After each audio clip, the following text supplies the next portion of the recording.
होता है। साल में 2 बार छठ मनाई जाती है, एक चैत्र मास और दूसरा कार्तिक मास में। चैत्र मास में पड़ने वाली छठ चैती छठ, यमुना छठ के नाम से जानी जाती है। यह चैत्र मास के शुक्ल पक्ष की षष्ठी तिथि को मनाई जाती है। इसे सूर्य षष्ठी भी कहते हैं। छठ पूजा के दिन सूर्यदेव और उनकी बहन छठी मैया की पूजा के बाद सूर्यदेव को अर्घ्य देने का विधान है। आइए जानते हैं साल 2026 चैती छठ पर्व की शुभ तिथि, पूजा, मुहूर्त, विधि और व्रत के नियम क्या हैं।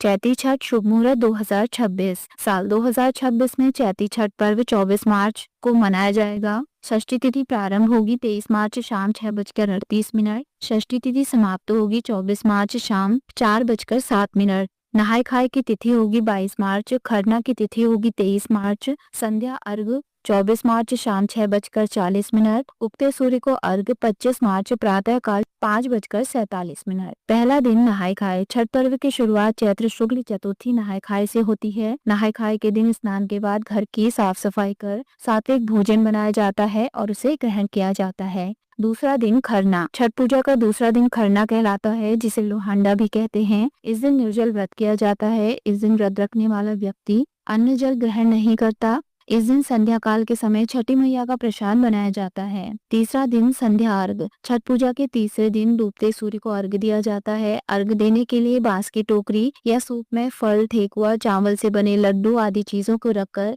व्रत करने वाला व्यक्ति परिवार के साथ संध्या के समय सूर्य भगवान को अर्घ देता है। चौथा दिन उषा काल अर्घ। छठ पर्व के चौथे दिन यानी अंतिम दिन उषा काल अर्घ दिया जाता है। चैत्र मास शुक्ल पक्ष की सप्तमी तिथि को प्रातः सूर्यदेव को अर्घ देने के लिए किसी नदी के घाट पर पहुंचकर अर्घ दिया जाता है। इसी दिन व्रत का पारण भी किया जाता है। चैती छठ पूजा के नियम। शास्त्रों के अनुसार छठ पर्व के दौरान घर में प्याज लहसुन का इस्तेमाल नहीं करना चाहिए। नहाय खाए को घर की अच्छी तरह से साफ सफाई कर सात्विक भोजन बनाना चाहिए। पूजा के दौरान सूर्यदेव को अर्घ देने के लिए स्टील, प्लास्टिक के बर्तन का इस्तेमाल वर्जित होता है। पूजा के लिए बांस से बने टोकरी या सूप का इस्तेमाल करना चाहिए।